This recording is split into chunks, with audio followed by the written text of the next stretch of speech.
Bismillahirrahmanirrahim. Alhamdulillah Rabbil Alamin. Wassalatu wassalamu ala ashrafil anbiya'i wal mursalin wa ala alihi wa sahbihi ajma'in. Rabbi shrah li sadri wa yassir li amri wa hlul 'uqdatam min lisani yafqahu qawli. Rabbi yassir wa la tu'assir wa tammim bi khair. Amma ba'd. Assalamualaikum warahmatullahi wabarakatuh. Saya ucapkan kepada Al-Fadhil Ustaz yang bersama dengan kita pada malam ini dan kepada semua sahabat-sahabat yang berkelapangan untuk sama-sama kita hadir dan mengimarahkan lagi majlis ilmu kuliah kita pada malam ini. Jadi hari ini kita akan meneruskan kuliah hadis kita yang kita akan jalankan sebanyak 2 kali sebulan. Sepatutnya kuliah hadis ni kita jalankan semalam, tapi saya mohonlah untuk Ustaz adakan pada malam ini. Dan insyaAllah pada minggu yang keempat kita akan adakan pada hari Khamis, kecuali ada pertukaran, kita akan maklumkan semula. Jadi hari ini kuliah hadis kita sebagaimana yang telah dimaklumkan pada sebelumnya, kita akan mengupas hadis 40 dan siri yang pertama hari itu adalah siri mukadimah, dan hari ini kita akan mulakan hadis kita daripada buku yang telah pun saya kongsikan sebelum ini. Kalau ada sahabat-sahabat yang masih belum dapatkan, kita akan kongsikan semula, iaitu buku Syarah Hadis 40 daripada Imam Al-Nawawi yang ditulis oleh Dr. Zulkifli Muhammad Al-Bakri. Jadi tanpa melengahkan masa, saya menyerahkanlah majlis kita kepada Al-Fadhil Ustaz. Silakan Ustaz. A'udzubillah minasyaitonirrajim. Bismillahirrahmanirrahim. Alhamdulillah rabbil alamin wassalatu wassalamu ala Rasulillah wa ala alihi wa sahbihi wa man wala. Pertamanya saya minta kalau suara saya jelas tolong reply jelas lah. Saya nak Jelas confirmkan itu Ustaz. dulu. Jelas Jelas. Muka tak nampak tak apa. Alhamdulillah. Muka ni tak penting sangat. Dia yang penting suara tu. Okey. So, yang kedua, saya ada share dekat Dr. Marina tadi, slide hari ni. Kalau boleh di-sharekan juga, takut-takut ada problem dekat saya punya line kan. So, boleh share sekali lah. Okey, slide saya ni simple-simple je. Saya punya cara, method saya berkomunikasi dengan tuan-tuan perempuan ni sebenarnya lebih kepada talk. Tetapi slide ni kita lebih kepada bantuan untuk kita tengok lah konten kita tu. So tak tengok slide pun sebenarnya faham je. Tapi saya suka letak slide tu at least kita berpandu sikit lah supaya saya ni tak tersasar jauh daripada kebenaran. Itu je sebenarnya. Okay. So hari ni kita akan start dengan kita punya ni. Saya minta izin untuk saya share slide jap. Okay. Ada nampak slide ke? Nampak Ustaz? Okay, good. Alhamdulillah. Bismillahirrahmanirrahim. So hari ni Alhamdulillah kita berada pada 25 Rejab. Setahu saya lah hari ni insyaAllah kita 25 Rejab. Nak 26 Rejab. Sebenarnya bulan Rejab ni selain daripada kita ni tahu tentang sebenarnya Nabi SAW ni dia ada Isra' dan Mi'raj. Banyak sangat peristiwa pada bulan Rejab ini yang berlaku. Hari tu saya cerita tentang adanya peperangan yang dinamakan Peperangan Tabuk. Peperangan yang sangat-sangat hebat. Ataupun saya tak cerita dalam kuliah ni. Saya pun tak ingat kuliah online mana saya cerita. Peperangan Tabuk Nabi join adalah peperangan terakhir yang Nabi join pada tahun ke-9 Hijrah. Peperangan itu berlaku pada bulan Rejab. Ini hebat bulan Rejab ini. Selain daripada itu, berlaku juga pada bulan Rejab ini peristiwa Rasulullah menghantar satu delegation untuk pergi ke Habsyah. Dinamakan sebagai hijrah ke Habsyah. So Nabi SAW dia melancarkan strategi-strategi sebelum dia berhijrah ke Madinah untuk mengetahui ataupun untuk tahu market dia macam mana lah supaya dia selamatkan umat dia. So ada orang dia kata Nabi ni dihijrah sebab dia lari. Dia melarikan diri. So itu satu benda yang tidak tepat. Hijrah yang disebut oleh Nabi itu sebenarnya hijrah itu adalah satu strategi politik dan strategi peperangan yang bijak. Kalaulah Nabi bercadang untuk lari, sudah pastilah semasa hijrah Habsyah itu, Nabi dah lari. Sebab hijrah Habsyah berlaku awal lagi. Sebelum Isra' Mi'raj lagi, Nabi dah hantar tim untuk pergi ke Habsyah. Nabi ni punya hebat, bila dia tengok keadaan di Mekah ni sangat-sangat ganas, orang dah mula memboikot dalam keadaan yang sangat ganas. Orang Mekah, dia punya boikot pada waktu itu adalah boikotnya tidak boleh berjual beli dengan orang Islam, tidak boleh jual dengan orang Islam barang, tak boleh beli dengan orang Islam barang, tak boleh berkahwin dengan orang Islam, tidak boleh membenarkan apa-apa transaction dengan orang Islam. Sekiranya kita ini masuk ke rumah orang Islam, maka kita layak untuk merompak semua barang di rumahnya. Ini ganasnya level keadaan duduk di Mekah itu ketika itu. Maka Nabi kata, orang duduk pun takut. Maka Nabi kata, kita ada satu alternatif di satu negeri namanya Habsyah, ada seorang raja namanya Najasyi. Dia seorang berkulit gelap tetapi beragama Kristian. Sekiranya sesiapa yang mampu, naiklah kapal dan pergilah ke Habsyah dan pergilah berhijrah duduk di sana. Adakah Nabi pernah pergi Habsyah? Nabi tak pernah pergi Habsyah. Bila masa Nabi kenal Najasyi, tak pernah kenal Najasyi. Ini hebatnya Nabi punya wahyu. Barulah Nabi suruh sahabat pergi. Dan antara tim yang pergi adalah sepupu Nabi, Ja'far bin Abi Talib, yang membawa beberapa orang-orang yang muda yang kuat untuk pergi ke sana. Orang Mekah, orang Quraisy Mekah, bila dia dengar Nabi ni dah hantar tim pergi hijrah, ada dua tim. Ada dua pendapat manusia ketika itu. Mereka ni selalu bersidang dalam parlimen dia. Parlimen Mekah ini namanya Darun Nadwa. So, dia orang ni pun bersidang. So, satu tim kata, bagus, lebih baik dia orang keluar daripada Mekah ini. Tak sakit kepala kita. Biar semua keluar duduk dekat Habsyah sana. Ini satu tim yang berfikiran cetek. Dia kata, lagi bagus dia orang keluar, lagi selamat. Tetapi satu lagi tim yang bijak-bijak, antaranya Abu Jahal, dia kata ini bukan strategi larikan diri. Ini strategi yang hebat. Sebab apa? Sebab dia hantar backup tim pergi ke tempat lain. Sekiranya kita ambush seluruh tim orang Islam di Mekah, dia orang ada backup di Habsyah. Dan sekiranya Raja Habsyah itu sokong dia, Raja Habsyah tu boleh serang kita pula. Ini strategi peperangan Nabi buat lah. Ini hebat lah. Dan bila benda ni berlaku? Bulan Rejab. Hebat lah. Bulan Rejab ni banyak benda berlaku ni.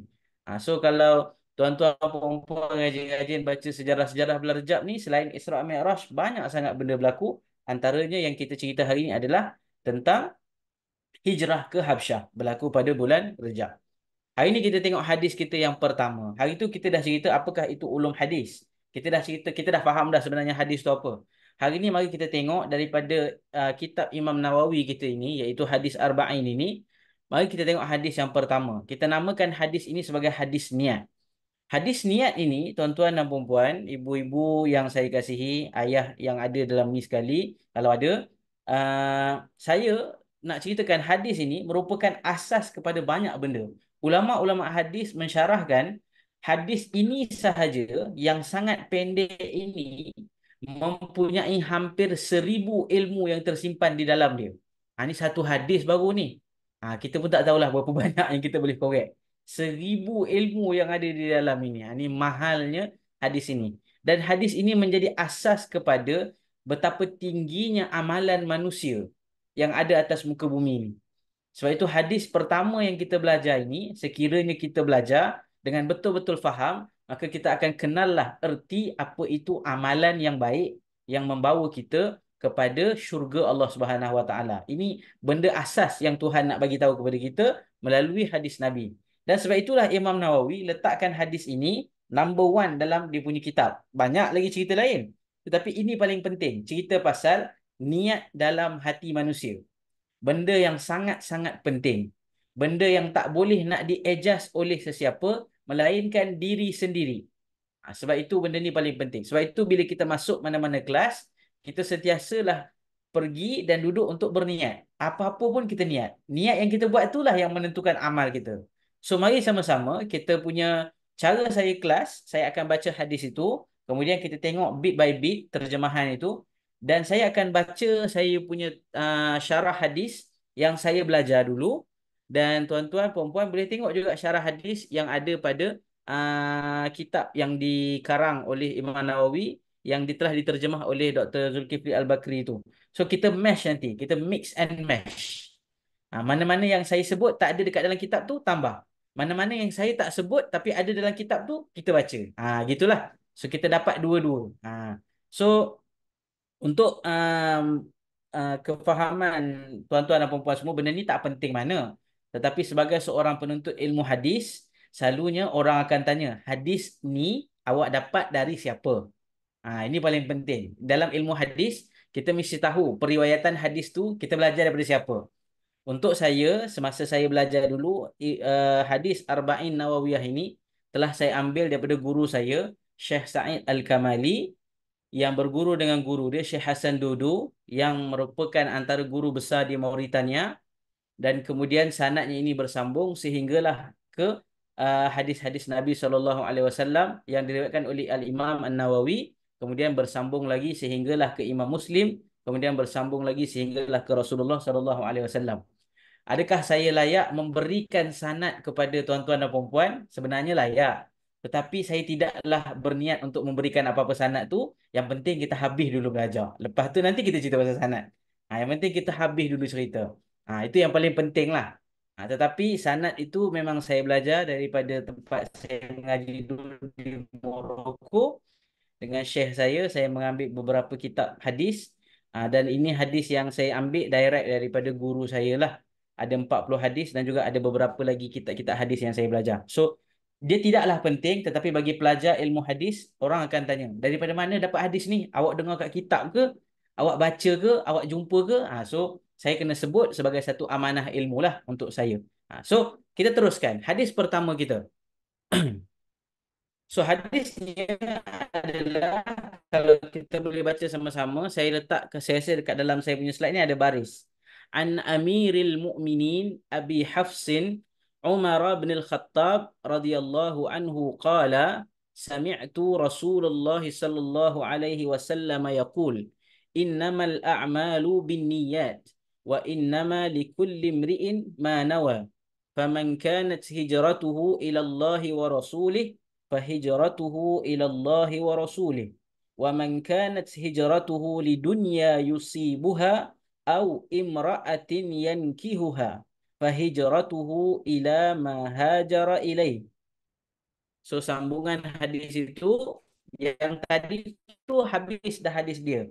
Yang ini adalah apa yang ditulis oleh Imam An-Nawawi. Rawahu imama al-muhaddisina Abu Abdullah Muhammad bin Ismail bin Ibrahim bin Al-Mughirah bin Bardizbah Al-Bukhari wa Abu Husain Muslim bin Al-Hajjaj bin Muslim Al-Qushairi An-Naisaburi fi sahihaihima alladzaini huma as-sahhul kutubi al-musannafah. Kita habis yang tu dulu. Mari kita tengok sama-sama apakah terjemahan dia. Boleh tak buka ni? Okey. So, kita tengok terjemahan dia. So, kalau tengok kat kitab, An Amiril Mu'minin, dari Amirul Mu'minin, Abi Hafs. Abi Hafs. Nama dia adalah Abi Hafs. Umar bin Al-Khattab. Qala, dia berkata, Sallallahu sallallahu alaihi wasallam yaqulu, bersabda. Apa yang disebut lagi? Innamal a'malu binniyat. Innama, sesungguhnya, al-a'malu, setiap perbuatan, binniyat, tergantung niatnya. Wa innama, dan setiap orang, likullimri'in. Wa innama adalah dan sesungguhnya, likullimri'in, setiap orang, manawa, apa yang dia niatkan.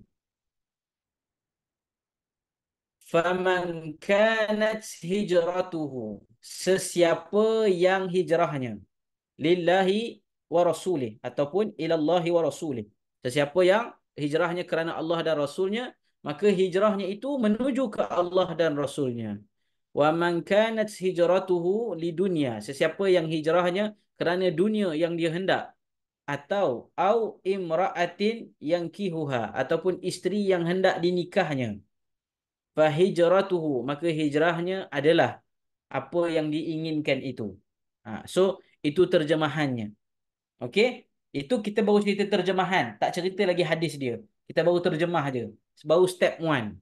Okey? Kalau kita sekali imbas baca hadis ini, tuan-tuan dan puan-puan, kita nampak dia macam ada beberapa benda yang agak sama-sama. Pertama, dia cerita pasal Umar ini, dia dengar Nabi sebut setiap niat itu bergantung kepada perbuatan. Setiap perbuatan bergantung pada niat. Setiap orang dia ada niat dia.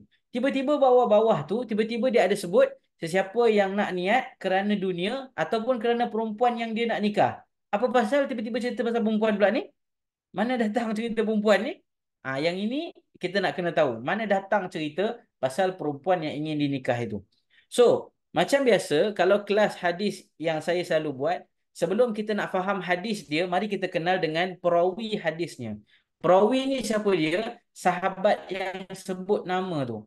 Siapakah sahabat hari ini yang kita nak berkenalan? So, dalam kelas hadis yang saya bawa, tuan-tuan dan perempuan, bukan sahaja kita kenal hadis, kita juga kenal siapakah sahabat itu. Ini kelebihan yang kita nak tahu daripada sahabat ini. So, hari ini kita kenal dengan seorang sahabat yang bernama Umar bin Al-Khattab. Kenapa dalam hadis ini disebut Amirul Mukminin? Kerana dia merupakan seorang khalifah.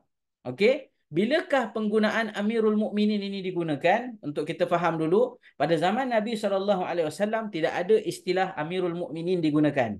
Pada zaman Nabi digunakan perkataan Rasulullah. Pada zaman Abu Bakar As-Siddiq, ada ke tidak Amirul Mukminin? Tak ada juga. Pada zaman Abu Bakar dinamakan Khalifatu Rasulillah. Khalifah Rasulullah. Apakah maksud khalifah? Pemimpin yang menggantikan Rasulullah. Bila sampai zaman Umar, apakah istilah yang sesuai? Dia akan disebut dalam bahasa Arab Khalifati Rasulillah. Pengganti kepada pengganti Rasulullah. Kan panjang tu kan? So itulah sepatutnya perkataan yang disebut. Maka sahabat pun bila dengar tu, panjangnya nak manggil nama Khalifati Rasulillah. Tak habis sebut nama, program pun dah habis. Panjang no dia punya gelaran. Maka sahabat mencadangkan kepada Sayyidina Umar, apa kata kita tukarkan nama tuan kepada gelaran itu kepada Amirul Mukminin. Amirul Mukminin bermaksud Amir ketua, Al-Mukminin orang beriman. Sayyidina Umar pada awalnya marah. Dia kata, apa pasal pula? Nabi tak pernah pun bagi gelaran-gelaran macam ini. Apa pasal nak kena letak nama? Maka sahabat pun bagikan justification. Wahai Khalifah, kalau kita panggil nama yang panjang tu, Ya Khalifati Rasulillah. Panjang no nak manggil. Satu. Yang kedua, bila nak tulis, berderet-deret pula Khalifati Rasulillah. Maka dia tidak convenient. Apa kata kita selaraskan semua pemimpin selepas daripada Abu Bakar As-Siddiq, kita namakan dia sebagai Amirul Mukminin. Selepas mendengar justification itu, Umar pun kata, bolehlah. Tak ada masalah lah. Sebab Umar pun tak nak gelaran-gelaran. Dan dia ini bukanlah orang yang suka gelaran. Mari kita berkenalan dengan siapa nama sahabat kita ini, iaitu Umar Al-Khattab. Umar bin Al-Khattab merupakan seorang sahabat Nabi yang sangat-sangat hebat. Ini yang kita kena kenal. Umar bin Al-Khattab ini adalah anak kepada seorang lelaki bernama Al-Khattab. Nama bapa dia Al-Khattab. Dia ini daripada suku Adi. Dalam Quraisy, suku Adi ini adalah suku yang bersepupu dengan suku Hisham. Siapakah suku Hisham? Abu Jahal. So Umar dengan Abu Jahal adalah pakcik dan anak buah. So Abu Jahal tu pakcik Umar dan Umar itu anak buah kepada Abu Jahal. Maka dia orang ni adalah keluarga. Ni Umar ni keluarga kepada Abu Jahal. Dan Umar ini, dia ini sangat suka kepada poetry. Dia ni sangat suka bersyair. Dan dia ini disuruh oleh bapaknya daripada kecil untuk menggembala unta. Dia ni tak duduk dengan orang. Dia ni disuruh untuk jaga unta. Dengan jaga unta inilah dia mempunyai banyak akhlak-akhlak yang menarik. Sebab dia kenal unta itu dengan perangai-perangainya, maka dia kenal itu kepada orang. Dan dia telah develop banyak sangat sifat-sifat pemimpin yang bagus. Ini perangai Umar ini. Dan Umar sebenarnya bukanlah orang yang awal masuk Islam. Kalau tuan-tuan dan perempuan ingat, Umar ini dia lambat masuk Islam. Dia ini antara orang yang menentang Nabi pada awalnya. Tetapi dia tentang tak macam level Abu Jahal. Abu Jahal tentang sampai nak bunuh Nabi. Tapi Umar dia tentang sebab dia rasa apa yang Nabi buat tu mengacau ekosistem Mekah. Sebab sebelum Nabi datang, ekosistem Mekah semua orang hidup macam biasa. Tapi bila Nabi datang, habis kucak kacing. Orang ni nak ikut Nabi, orang ni tak nak ikut Nabi, orang ni dah jadi marah, dia jadi kucak kacing. Umar tak suka benda tu. Maka Umar melawan perkara itu. Masa Umar jahiliah, dia belum masuk Islam, dia pernah pukul kaum dia sendiri sebab masuk Islam. Dia pernah rantai kaki saudara sendiri. Dia pernah sebat dia punya kaum sendiri depan orang ramai. Dia pernah buat macam-macam perkara untuk pastikan kaum dia tak masuk Islam. Sehingga begitu sekalilah sifat Umar ini. Dia punya garangnya dia ni. Dan Umar ni dia punya sifat dia ni dia sangat-sangat bagus. Dia ini sangat lantang bersuara. Dalam banyak-banyak kes, dialah orang yang paling lantang bersuara. Walaupun waktu jahiliah. Maka Umar ini adalah antara orang yang sangat signifikan lah dalam orang Mekah ini. Dan dia ni orang yang kuat. Bila orang Mekah nak ajak berlawan, panggil Umar. Kalau tak panggil Umar, panggil sepupu dia. Siapa sepupu dia? Khalid bin Al-Walid. Ini kawan baik ini, sepupu rapat. Khalid bin Al-Walid dan Umar Al-Khattab adalah sepupu paling rapat. Sama-sama lumba kuda, sama-sama berlawan bertumbuk. Ini kawan paling rapat. Ini Umar dengan Khalid Al-Walid. Sifat dia memang lebih kurang sama. Umar ni sifat fizikal dia disebut dalam kitab sirah, sekiranya dia berdiri sama tingginya dia seperti orang sedang naik unta. Tuan-tuan, perempuan, ibu-ibu, cuba bayangkan. Kita naik unta, kita tinggi mana? Tinggi dah rasanya. Tapi Omar, dia berdiri sama tinggi dengan orang naik unta. Memang tinggi betul lah dia. Dia memang sangat tinggi. Omar ni orang dia tinggi. Memang tinggi betul. Ni sifat Omar ni. Dia punya sifat, dia punya badan dia. Tubuh badan dia. So akhirnya pada satu masa, sehinggalah Omar ni dia dah sangat-sangat marah dengan orang masuk Islam banyak sangat. Maka apa jadi? Dia telah terlintas dalam kepala dia, dia nak pergi bunuh Nabi. So bila dia nak pergi bunuh Nabi, dia keluar satu hari bawa pedang. Maka dia nak pergilah ke rumah Nabi. Dia kata niat dia hari ni dia nak pergi bunuh Nabi itu terus. Tiba-tiba orang kampung dia nampak. Kau nak pergi mana Umar? Dia tanya. Kau nak pergi mana ni? Aku nak pergi settlekan masalah ini. Nak pergi mana? Aku nak settlekan punca masalah ni. Oh, kau nak bunuh dia? Orang kampung dia kata. Tak payah, orang kampung dia kata. Tak payah susah-susah. Kamu jaga anak bini kamu, jaga keluarga kamu. Adik kamu masuk Islam pun kamu tak tahu. Lagi nak cerita pasal orang. Terkejut dia. Penat-penat dia sebat anak orang. Tak masuk Islam. Adik dia masuk Islam dia tak tahu. Memo pun tak sampai kat dia. So dia patah balik. Bawa pedang dia. Pergi rumah adik dia pula. Adik dia perempuan. So dia pergi rumah adik dia. Dan ketika dia nak sampai tu. Dia dengar. Adik dia ni sedang belajar Al-Quran. Dan ayat yang dibaca adalah surah Taha.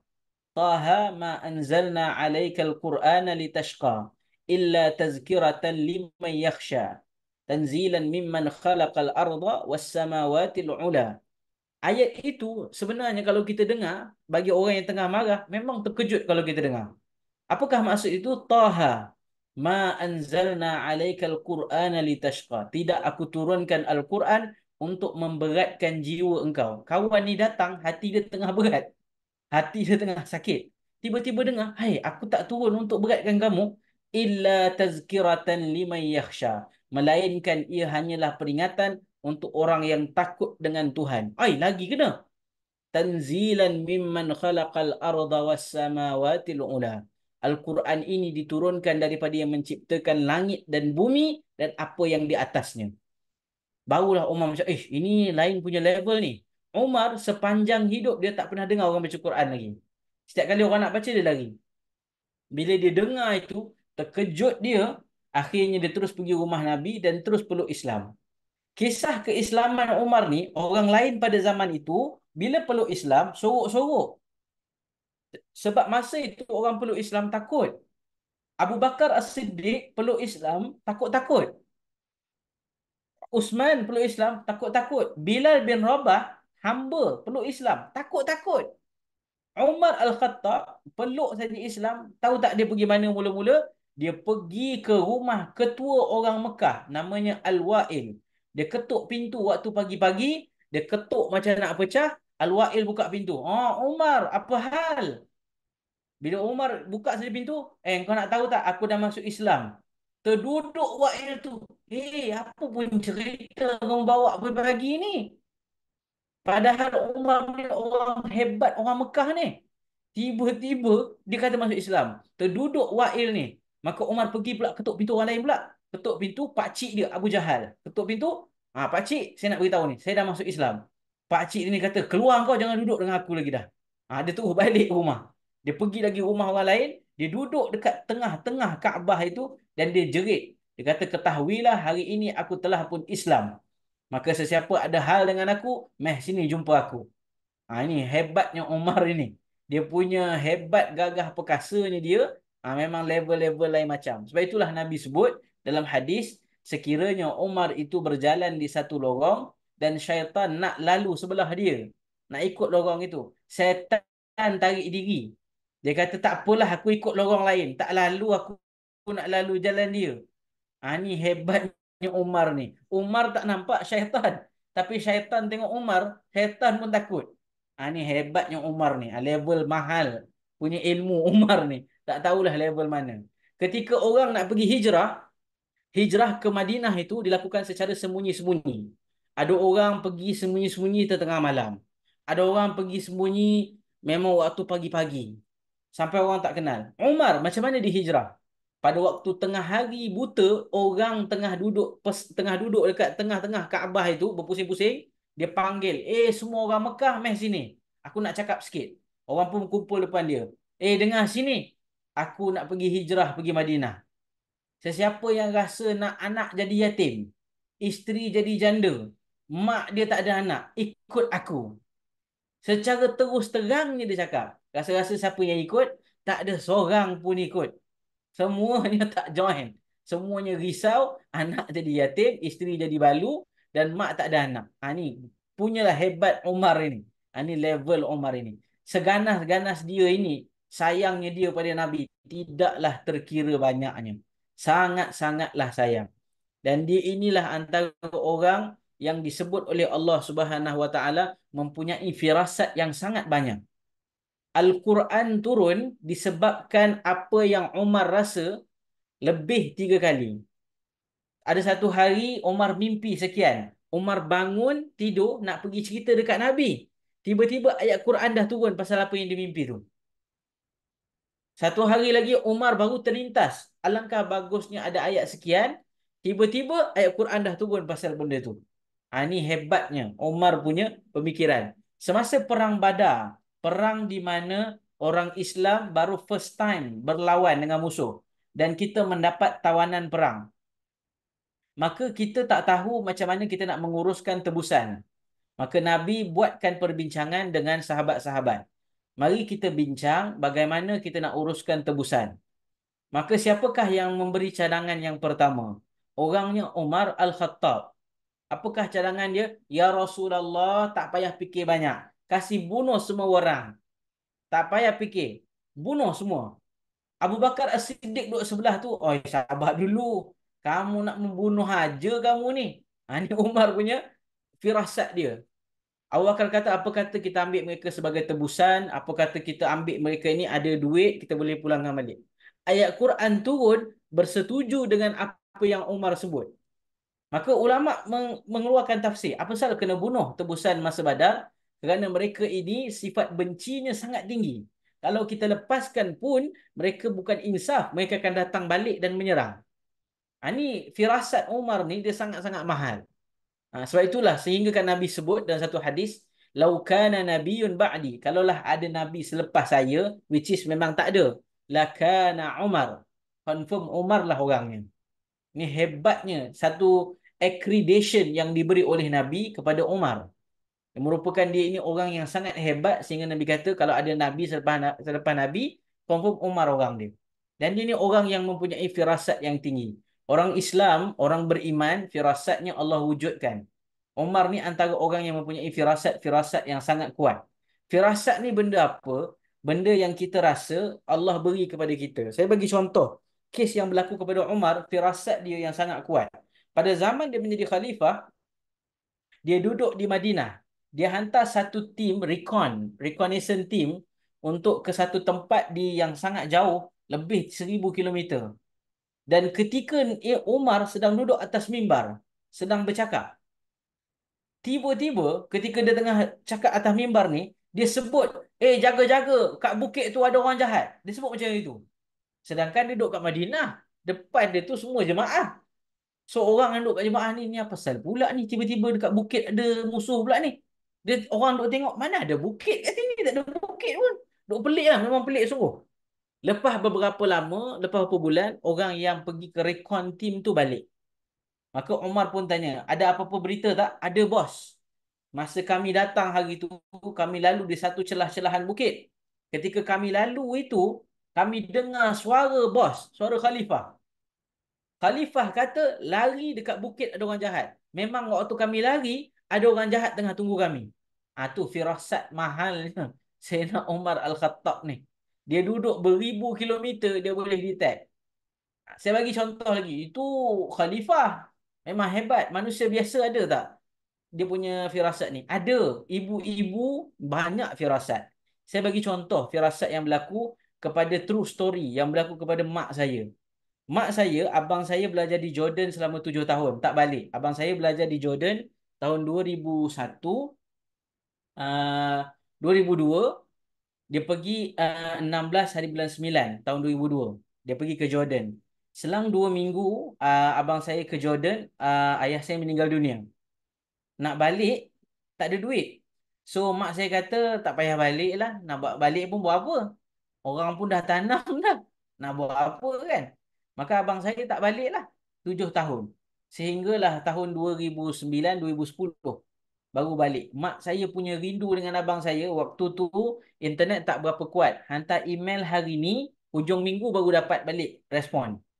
Kalau kita pakai Yahoo Messenger waktu tu, duk main hello je sampai ke sudah. Tak tahu apa cerita. Itulah dia punya keadaan yang dulu kan. Ibu-ibu semua lebih tahulah daripada saya. Waktu tu saya kecil lagi. Baru darjah 3, darjah 4, darjah 5. So, ketika itu, dalam keadaan itu, mak saya lepas 7 tahun gitu, waktu tu saya nak pergi sekolah, saya ingat. Mak saya satu pagi tu, 2010 tu, mak saya kata, mak nak masak lah. Mak nak masak. So, selalunya kalau mak kata mak nak masak ni, orang nak datang. Ada siapa nak datang ke mak? Tak tahulah. Mak rasa macam ada orang nak datang ni. Mak masak lah, tak apa mak masak. Mak saya pun masak. Masak, mak masak, siap masak. Bila siap saja masak semua sekali, tengah hari tu, abang saya yang 7 tahun tak balik daripada Jordan tu, tercongok depan rumah. Macam cerita Hindustan sikit lah. Macam kabi kushi, kabi gam sikit lah kan. Terkejut lah. So macam, ni man datang pula ni. So, tapi yang ajaibnya, mak saya masak tu, ibu-ibu semua, adalah lauk kesukaan abang saya. Itu firasat. Mak saya tak ada connection pun, tak ada telefon pun, tak tahu apa pun. Tapi dia just rasa dia nak masak. Tiba-tiba dia masak. Abang saya balik, mana mak tahu Angah nak balik ni? Mak tak tahu. Tapi mak buat je. So, ini firasat juga. Kita pun ada juga firasat ni. Cuma tak asah je. Contoh kita pergi kenduri kahwin kan. Kita sampai-sampai kenduri kahwin tu. Masuk je kenduri kahwin, kita tarik nafas. Kari ni. Tak payah tengok. Kita dah ada firasat dah. Kari. Ni baru kari. Kita dah tarik. Daging. Ni daging. Kambing. Confirm. Kita dah tak tengok. Kita dah ada firasat. Yang advance lagi. Ni pakai babas ni. Tak pakai adabi. Dia boleh tahu pakai babas ke adabi tu. Punya hebatnya tu. Itu pun firasat juga. Tapi berbeza-beza lah ikut orang. So, Umar ini antara orang yang diberikan kehebatan itu. Dan Umar ni, dia akhirnya syahid. Syahidnya itu dibunuh. Keadaan Umar ini pada akhir umurnya itu, dia merupakan khalifah yang sangat hebat. Islam terbuka luas pada zamannya dengan kehebatan dia sebagai seorang khalifah yang telah membuka Islam sehinggalah ke kota Syam. Sangat jauh. Dan telah mengalahkan kerajaan Byzantine, Parsi dan kerajaan Rom. Kerajaan Sassanid, Parsi dan kerajaan Rom di Byzantine di Syria. Sangat-sangat hebat. Ini pada zaman Sayyidina Umar Al-Khattab. Tapi akhirnya disebabkan ada golongan daripada Parsi yang sangat benci dengan Sayyidina Umar, maka dia hantar pembunuh upahan dan Sayyidina Umar ditikam berkali-kali dengan satu belati yang sangat tajam pada sembahyang subuh. Yang ajaibnya, Sayyidina Umar ini, Nabi telah janji dia akan mati syahid. Ini yang ajaibnya. Satu hari ketika Nabi masih hidup, Nabi ajak Sayyidina Abu Bakar, Sayyidina Umar, Sayyidina Uthman. naik ke Bukit Uhud. 3 orang ini dengan Nabi naik atas Bukit Uhud. Ini masa Nabi hidup. Tiba-tiba masa naik itu Bukit Uhud ni bergegar. Ulama kata apa pasal dia bergegar? Dia excited Nabi naik dia. Gembira dia Nabi naik dia. Maka Nabi ketuk tongkat, Nabi kata, wahai Uhud, diam. Jangan bergegar sangat. Atas kamu ada seorang Nabi, ada seorang As-Siddiq, dan ada 2 orang syahid. Seorang Nabi, Rasulullah. Seorang Siddiq, Abu Bakar As-Siddiq. 2 orang syahid, memang ada Umar, memang ada Uthman. Masing-masing dah tahu akan syahid. Tetapi tak tahu syahid di mana. Dan Sayyidina Umar tak masuk peperangan. So sahabat-sahabat pun fikir, takkanlah Sayyidina Umar meninggal di Madinah. Sebab Nabi kata syahid. Syahid mesti pergi perang. Perang mesti kena jalan jauh. Rupanya Sayyidina Umar mati syahid di Madinah. Ketika mengimamkan solat subuh. Maka dia ditikam berkali-kali dalam keadaan yang sangat teruk. Sayyidina Umar itu terbaring. Kemudian dipengsan selama 1 hari. Pada keesokan harinya, sahabat dia ni terjaga daripada pengsannya yang lama itu, maka sahabat berikan air. Disebut dalam kitab sirah, ketika Sayyidina Umar minum air susu itu, air itu masuk ke dalam mulutnya dan keluar daripada semua rongga di perutnya yang telah ditikam itu. Tidak ada yang tinggal lagi untuk air itu masuk. Air itu keluar balik. Maksudnya memang dah kritikal lah, kritikal sangat. Maka Sayyidina Umar minta kepada anaknya Abdullah bin Umar, dia panggil, Abdullah, mari sini. Dia kata apa dekat anak dia? Wahai Abdullah, kamu pergi ke rumah Aisyah. Beri salam pada dia. Dan sebut pada dia, Umar kirim salam. Jangan sebut khalifah. Kata kat dia, Umar kirim salam. Dan kata pada dia, Umar minta izin. Kalau boleh, dia nak ditanam di sebelah kubur Abu Bakar As-Siddiq dan di sebelah kubur Rasulullah. Sebab apa dia minta izin? Sebab Nabi SAW meninggal di rumah Aisyah. Aisyah itu rumahnya di situ. Dan selepas Nabi meninggal, Abu Bakar As-Siddiq meninggal. Abu Bakar As-Siddiq itu ayah Aisyah. Dia juga ditanam di sebelah Rasulullah SAW. So tinggal satu lagi spot. Spot tu sepatutnya untuk isteri Nabi itulah Aisyah lah. Rumah dia, suami dia, ayah dia, sepatutnya dia punyalah. So sebab itulah Umar dengan penuh rasa rendah dirinya dia, padahal dia khalifah. Dia boleh saja keluarkan satu surat, aku nak tempat tu, aku nak ke bumi. Habis. Boleh settle, tak masalah. Tak, dia tak macam tu. Dia suruh Umar, dia suruh anak dia minta izin sebagai Umar bukan sebagai khalifah. So saya Abdullah bin Umar ni cakap Umar beritahu kepada anaknya, tanya kepada dia, boleh tak aku Umar nak minta supaya kubur aku di sebelah jasad Nabi. Sebab aku ingin sangat duduk sebelah Nabi. Dia nak sangat-sangat. Tapi kalau dia cakap tak boleh, tak apa, jangan dipaksa. Tanam aku saja di baket. Aku takkan minta lagi. Maka Abdullah bin Umar pergilah ke rumah Aisyah, tanya benda yang sama. Ketika Abdullah bin Umar sampai ke rumah Aisyah, apa yang dia sebut dalam riwayat itu, dia mendengar Aisyah menangis, lebih teruk nangisnya daripada ayahnya sendiri meninggal. Masa Abu Bakar As-Siddiq meninggal pun Aisyah tak menangis macam tu. Tapi bila Umar ini tengah tenat begitu, menangisnya lebih teruk. Maka dia sebut kepada Aisyah, maka Aisyah kata ambil lah, dia tak ada masalah pun. Gunalah tempat itu, kebumikanlah dia di situ. Maka Abdullah bin Umar baliklah kepada rumah bapaknya, Umar Al-Khattab. Maka ayah dia tanya, macam mana? Ingatkan dah settle, dia tanya balik, macam mana? Anak dia kata lampu hijau, boleh. Dia panggil balik anak dia, Abdullah, mari sini. Selepas aku meninggal 7 hari, kau pergi semula ke rumah Aisyah. Kau tanya semula kepada dia, adakah dia redha aku dikebumikan di situ? Kerana mungkin dia buat keputusan hari ini kerana dia sedih sangat. Lepas 7 hari, keadaan sudah pun tenang. Tanya dia semula, adakah dia redha aku di situ atau dia nak tempat dia balik? Kalau dia nak, gali aku semula, tanam aku di baket. Aku tak kisah. Ini begitu tawaduknya Umar ini kepada hak orang lain. Ini sifat Umar ini, dia ni sangat-sangat menjaga hak orang lain. Banyak kisah Umar ni kita pernah dengar. Antaranya, satu masa Umar ini Dia ini berjalan, dia ini kerja dia suka jalan malam-malam tengok keadaan masyarakat. Satu malam dia lalu dekat satu kawasan padang pasir, ada seorang ibu tu tengah masak benda, tapi dia dengar daripada jauh anak ibu tu menangis. Dia tanya, "Ibu, apa sal masak tak siap-siap?" Anak menangis tu. Maka dia kata, "Wahai lelaki," sebab dia tak kenal itu khalifah. Dia kata, "Wahai lelaki, aku ni hanya masak air kerana tidak ada makanan lagi. Celakalah khalifah kerana membiarkan kami kelaparan." Terkejut Umar. Dia kata, "Kau tak ada apa-apa langsung." Dia pergi balik ke Baitul Mal di Madinah punya pekan itu, dia angkut sendiri gandum. Dia punya pembantu kata, "Tuan, biar saya buat, tuan sakit." Apa dia kata kat pembantu dia? Hari akhirat nanti kau nak tanggung dosa aku?" Dia tanya. "Kau tak tanggung kan? Kau diam. Kau ikut je aku," dia kata. Dia bawa gandum itu pergi ke makcik itu dan dia beri beras, dia bagi gandum itu. Ingatkan beri saja.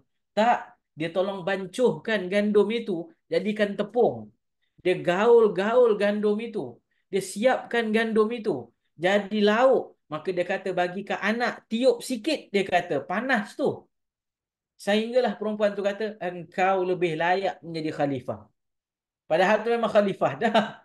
Tapi dia punya perangai begitu. Ini sifat Umar ni, dia jaga sangat hak orang. Dia sangat-sangat jaga hak orang. Itulah dia sahabat yang hari ini kita tengok, namanya Umar bin Al-Khattab. Seorang sahabat yang sangat agung, yang merupakan 10 sahabat yang dijanjikan syurga, yang merupakan khalifah Rasulullah sallallahu alaihi wasallam, yang merupakan orang yang sangat Nabi sanjung, yang merupakan orang yang sangat sayangkan Nabi lebih daripada orang lain sayang Nabi, yang sanggup korbankan semuanya untuk Nabi. Ini dia Umar bin Al-Khattab, seorang lelaki yang sifatnya tegas di siang hari, tetapi malamnya sentiasa berdoa, "Cukup ke aku punya amal ini, wahai Tuhan? Berapa banyak lagi orang di bawah aku yang telah aku susahkan. Celakalah Umar. Umar ini telah merosakkan kaumnya sendiri." Padahal waktu siang, orang semua kata, "Umar dah buat paling best dah ni." Tapi malam-malam dia menangis kerana dia berfikir, "Ya ke aku ni buat paling elok ni? Habislah aku dengan Tuhan." Saya tiap masa duduk fikir, dia tak selamat dengan Tuhan.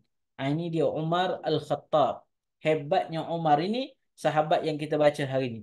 Sayyidina Umar, dia rajin riwayat hadis daripada Nabi, dan riwayat dia sangat-sangat rare lah.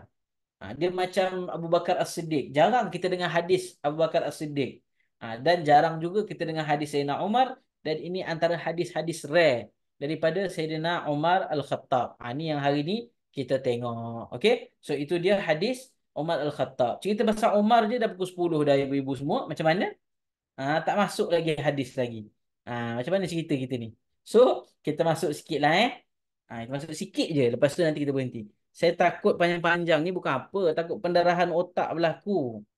Kita ni bila lama-lama sangat belajar malam-malam ni, nanti pendarahan otak berlaku, dia ada simptom. Simptom pendarahan otak ni adalah tiba-tiba mata terkebil-kebil, air liur tu keluar-keluar. Lepas tu tiba-tiba kamera semua terpadam. Saya seorang je tinggal bercakap. Itu simptom dia lah. Dr. Marina lebih tahulah tentang simptom-simptom ni daripada saya. So, saya tahu sikit-sikit je lah. Okay. So, kita dah tengok perkataan An Amiril Mukminin. Kita dah tahu kenapa Amirul Mukminin. Abi Hafs adalah gelaran dia. Umar bin Al-Khattab namanya. Qala, dia berkata, "Sami'tu Rasulullah sallallahu alaihi wasallam yaqul." Saya mendengar Rasulullah bersabda. Saya patah balik ke slide kita Kita tengok sikit. Kat sini. Okey. Sami'tu Rasulullah sallallahu alaihi wasallam yaqul. Saya mendengar Rasulullah bersabda. Rasulullah bersabda. So ini hadis dia yang kita tengok. Innamal a'malu binniyat. Sesungguhnya setiap amalan itu ada niatnya. Sebelum kita nak tahu cerita pasal niat, kita juga kena tahu apakah itu amalan. Okey. So hadis ini secara asasnya bercerita tentang setiap perkara itu ada keperluan niat untuk buat sesuatu perkara. Setiap amalan mesti ada niat. So, untuk kita tahu sesuatu, kita mesti tahu dulu amalan tu apa dia. Maka ulama menjelaskan amalan ini ada dua jenis. Satu amalan yang ikhlas, satu amalan yang tidak ikhlas. Amalan yang daripada orang yang ikhlas dan amalan daripada orang yang tidak ikhlas. So untuk kita define amalan ikhlas tu macam mana? Rupanya amalan orang yang ikhlas ada 3 layer. Amalan orang yang ikhlas ada 3 layer. Layer yang pertama, maksudnya layer ni adalah level lah, level. Level orang ikhlas yang pertama. Apa dia? Disebut oleh ulama-ulama, amalan orang ikhlas level pertama, dia buat sesuatu kerana takutkan Allah. Kita buat amalan itu kerana takut Allah. Seperti contoh kita kata, semayang, takutlah dengan Allah tu sikit. Semayang, takut ke Allah tu. Ha, janganlah tak semayang, takutlah dengan Allah tu. Kita kata, jangan buat dosa, takut dengan Allah tu. Takut dengan Allah tu. Itu namanya adalah level pertama. Dinamakan amalan itu adalah amalan ahli ibadah.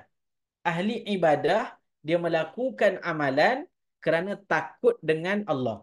Adakah ini bagus? Bagus. Sebab dia buat amalan kerana takut dengan Allah. Ini bagus ni. Level kedua, up sikit daripada yang tadi.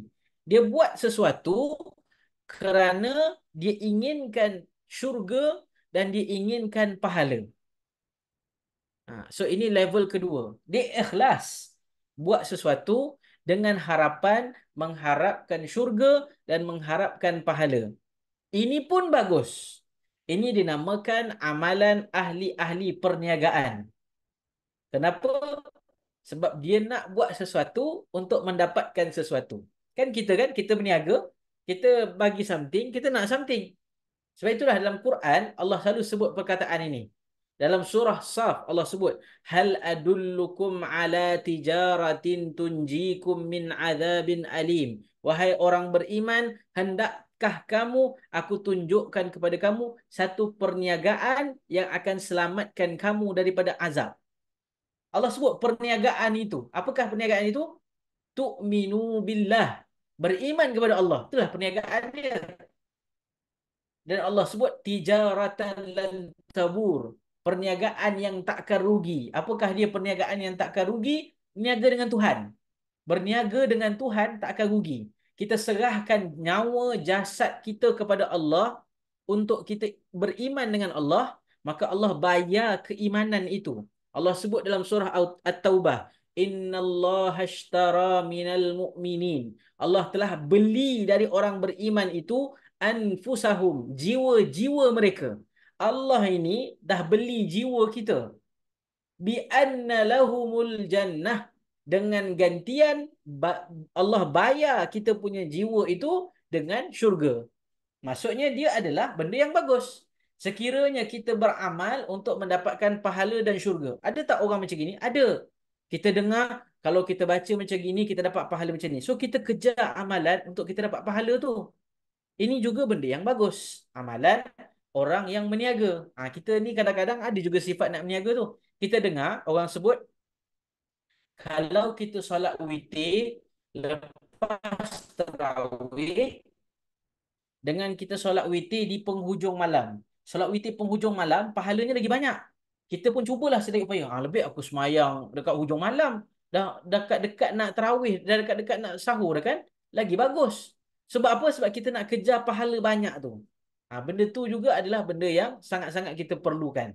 So itu jenis yang kedua, iaitu orang ikhlas, dia ini buat amalan kerana dia nak pahala. Ini adalah amalan ahli-ahli perniagaan. Level ketiga adalah dia buat amalan kerana dia malu dengan Tuhan. Kerana dia menunaikan hak dia sebagai hamba. Kerana dia bersyukur dengan Tuhan. 3 sebab kenapa dia buat satu amalan. 1, kerana dia malu dengan Tuhan. 2, kerana dia menunaikan haknya sebagai hamba. 3, kerana dia bersyukur dengan Tuhan. Maka sebab itulah dia beribadah. Dan dia sedar diri dia ini kurang segala-galanya. Sikit pun tak ada. Maka dia minta dengan itu supaya dia beramal itu sebagai sedar diri. Itulah level-level tinggi, itulah ibadahnya. Siapakah orang yang beribadah begini? Iaitulah Nabi kita sallallahu alaihi wasallam. satu hari, satu malam, Aisyah radhiyallahu anha bangun pada waktu malam dan tengok Nabi solat malam yang sangat lama sehingga bengkak-bengkak kakinya. Merah-merah kakinya, bengkak-bengkak kakinya. Nabi semayang bengkak-bengkak kaki. Kita bengkak juga kaki sebab gaut. Tu beza kita dengan Nabi tu. Kita bengkak juga sebab gaut. Nabi bengkak sebab solat malam. So, Aisyah ini, dia pelik. Nabi ni dosanya diampunkan. Maka dia tanya kepada Nabi, Ya Rasulullah, wahai Rasulullah, apa pasal kamu susah payah untuk beribadah begini sekali? Sampai bengkak kaki kamu, merah-merah kaki kamu, pecah-pecah kaki kamu, wahai Rasulullah. Sedangkan Tuhan telah pun mengampunkan dosa engkau yang lepas dan yang akan datang. Zero, clean slate Nabi itu. Tidak ada dosa pun. Apakah jawapan Nabi kepada Aisyah? Afala akuna abdan syakura. Tidakkah boleh aku menjadi satu orang hamba yang hanya ingin bersyukur pada Tuhannya?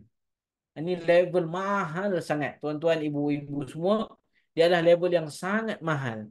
Dia beribadah kerana hendak menyatakan kesyukuran kepada Tuhan. Dia nak syukur pada Tuhan kerana beri dia hidup. Dia nak syukur pada Tuhan beri dia nyawa. Dia nak syukur pada Tuhan beri dia kehidupan. Dia nak syukur pada Tuhan kerana beri dia segala benda yang ada atas muka bumi ini. Yang itu, level itu susah sangat kita nak dapat. Sebab pernah tak sekali dalam hidup kita, saya tak tahu sebab saya ni muda sangat. Ibu-ibu semua, ibu-ibu saya pastilah lebih banyak doanya daripada saya. Saya ini selalunya berdoa lebih kepada Ya Allah berikanlah aku ini. Ya Allah selamatkanlah aku ini. Ya Allah itu. Ya Allah ini. Semua doa saya, semuanya minta saja. Tak pernah pun doa saya yang berkata, Ya Allah aku syukur sangat kau bagi aku. Tak ada satu pun dedicated doa saya yang saya sebut pada Tuhan, Ya Allah aku syukur sangat kau bagi aku sihat. Kau bagi aku anak. Kau bagi aku isteri. Kau bagi aku hidup yang baik. Tak ada pun. Saya rasa, seingat saya, kalau ada pun dia mesti terselit dekat ujung-ujung, dekat tengah-tengah. Tak ada satu pun dedicated khas untuk benda itu. Tetapi inilah ibadah yang mahal. Inilah amalan yang mahal. Amalan yang kita buat, bila kita sangka kita buat itu, bukan kerana takut dengan Tuhan. Bukan kerana nak kejar pahala. Tetapi kerana kita ini bersyukur, Tuhan ini sayang kat kita. Kita ini malu dengan Tuhan. Sebab Tuhan bagi banyak sangat. Kita ini terima dengan keadaan syukurnya sikit sangat. Kita ini minta dengan Tuhan macam-macam. Tuhan bagi macam-macam. Terima kasih kita sikit sangat. Maka dengan sebab itu, malunya kita dengan Tuhan, kita buat amalan kerana malu itu. Kenapa kita semayang banyak-banyak? Sebab kita nak sedar diri kita ni hamba. Supaya bila setiap kali kita sujud, kita sedar, aku ni mungkin hebat di mata manusia. Tetapi akhirnya aku letak dahi aku di tanah kerana minta dengan Tuhan. Tidak ada tempat aku ini mulia kerana Tuhan itu lebih mulia. Kita mungkin suka sedekah. Kenapa kita suka sedekah? Kerana kita sedar rezeki kita yang banyak itu tak pernah pun kita rasa kurang. Semuanya banyak. Berlebih-lebih kita rasa. Tetapi bila setiap kali kita dapat lebih itu, kita bagi kepada orang sikit saja. Dan sikit itu pun kita rasa malu. Bila kita bagi sedekah itu, Ya Allah, sikitnya aku bagi. Aku dapat banyak, tapi aku bagi sikit. Maka disebabkan itu kita rasa malu. Dan kita rasa syukur Tuhan bagi kita hidup. Dengan keadaan kita yang susah ini, dengan keadaan kita yang serba kekurangan ini, Tuhan bagi semua. Maka level ketiga dalam ibadah orang yang ikhlas adalah level orang yang telah pun bebas daripada rasa takut, bebas daripada inginkan ganjaran, tetapi dia hanya rasa ingin bersyukur pada Tuhan. Dia rasa ingin hidup, dia rasa dia inilah yang lemah. Dia sedar yang kita ini hanya berharap pada Tuhan, bergantung pada Tuhan. Ini 3 level. orang bila beramal. Ini orang yang ikhlas. Apakah keadaan orang yang tak ikhlas? Orang yang tak ikhlas ini bila dia beramal untuk dunia dan akhirat satu kali jalan. Dia combine sekali terus. Ini pun ada juga. Dia sekali jalan saja, tak payah susah-susah fikir. Dia nak benda itu sekali jalan. Maka ulama kata orang yang buat begini, maka amalannya itu ada kemungkinan tidak diterima. Mari saya tunjuk apa contohnya. Contohnya seorang lelaki itu, seorang manusia itu bila dia buat sesuatu, dia ini buat kerana bukan taat kepada Tuhan. Pada dasarnya nampak macam taat pada Tuhan. Tetapi dia buat itu kerana inginkan selain daripada Tuhan. Sebab apa kena faham? Bila ikhlas, apakah lawan ikhlas? Kita buat sesuatu, kita jadi orang ikhlas. Apakah lawan ikhlas? Lawan ikhlas adalah ujub. Ujub ini adalah orang yang sangka dirinya hebat. Dia ini saya pun tak tahulah bahasa Melayu dia apa. Dia ini self boasting kot kita panggil dalam bahasa Inggeris. Dia dia rasa diri dia memang hebat. Dia dia tak riak, tapi dia rasa pada diri sendiri. Contohnya saya bagi contoh, saya semayang. So saya semayang, habis semayang saya tengok orang lain pun habis semayang, saya semayang lagi sekali. Lepas tu orang lain pun semayang. So bila habis semayang tu saya tengok orang lain tak semayang lagi, saya tambah lagi satu semayang. Habis semayang tu okey lagi. Kalau kita semayang berderet-deret, kita tak tengok orang, adakah itu jadi apa-apa? Tak ada apa-apa. Contohnya kan orang lain semayang 2 rakaat sunat, kita semayang 8 rakaat sunat. Orang lain tak tengok pun, kita pun tak pandang orang lain. Adakah itu jadi apa-apa? Tak ada. Hidup kita biasa je. Tapi lepas 8 rakaat itu saya pandang kiri kanan, saya tengok wah tak ada orang ni. Dalam diri saya sebut rasanya paling beriman ni aku lah ni, tak ada orang dah ni. Inilah yang paling beriman sekali ni. Rasanya kalau Tuhan tak terima ni habis ni. Memang tak ada dah ni. Tak ada siapa boleh jalan ni. Memang aku je. Cakap dengan diri sendiri. Dia ni bangga diri. Tapi dengan diri sendiri. Kita cakap dengan orang. Kalau dia riak, dia up sikit. Ni level up sikit. Riak ni dia up lagi, dia cerita kat orang. Ni riak pula. So sebab itu benda itu bahaya. So bila kita buat amalan bukan kerana Allah, bukan ikhlas, maka kita akan terjebak sama ada kita duduk dekat ujub. Itu masalah pada diri sendiri. Itu pun kena jaga-jaga. Kadang-kadang tu kan bila kita buat amal tu, kita dengar-dengar, lepas tu kita duduk diri sendiri. Rasanya aku hebat lagi daripada dia tu. Dia baca Quran pun sikit-sikit je. Ni sebab apa? Sebab benda ni selalu jadi. Contohnya bulan puasa, kita dengar orang tadarus. Orang tadarus tu, dia habis dah khatam. Tak adalah hebat mana. Aku khatam tiga kali sebulan. Kita cakap kat orang, kita cakap kat diri sendiri. Itu ujub lah tu. Itu menjangka diri hebat lagi daripada orang. Boleh jadi juga. So, itu kena jaga-jaga. Yang kedua adalah riak. Bila kita buat amalan itu kerana Allah dan kerana manusia. So, dia gabung sekali. Dunia pun dia nak, akhirat pun dia nak. Contohnya seorang lelaki itu dikatakan contoh dia semayang Zuhur. Bila dia semayang, dia panjangkan rukun-rukun dia sebab bila dia perasan ada orang kat belakang. Dia baca pun makin panjang. Solat dia sah tak? Sah kerana Allah. Tetapi yang dia panjangkan itu, yang dia cantik-cantikkan bacaan itu bukan kerana Allah. Maka amalan itu boleh jadi tertolak. Kerana apa? Kerana yang dia buat itu bukan kerana Allah. Dan ada ulama yang kata lebih teruk, boleh jadi solatnya pun mungkin tertolak. Kerana apa? Kerana dia menggabungkan untuk Tuhan dan untuk manusia. Ingat Tuhan sebut dalam Al-Quran, Tuhan kata haram hukumnya kita mensyirikkan Allah. Apakah maksud mensyirikkan Allah? Menduakan Allah dengan perkara lain. Kalaulah kita meletakkan demi Allah, separuhnya demi manusia, itu dah menduakan Allah tu. Tak ada bezanya. Maka itu bahayalah. So, itu benda yang kita tengok hari ni. Cerita pasal amalan. So, daripada hadis kita ini hari ni, tuan-tuan, ibu-ibu semua, kita baru sampai perkataan innamal a'mal. Sepatah tu je. Bin niat tak sampai lagi ni. Bin niat pun tak sampai lagi. Begitulah kelas hadis dengan saya.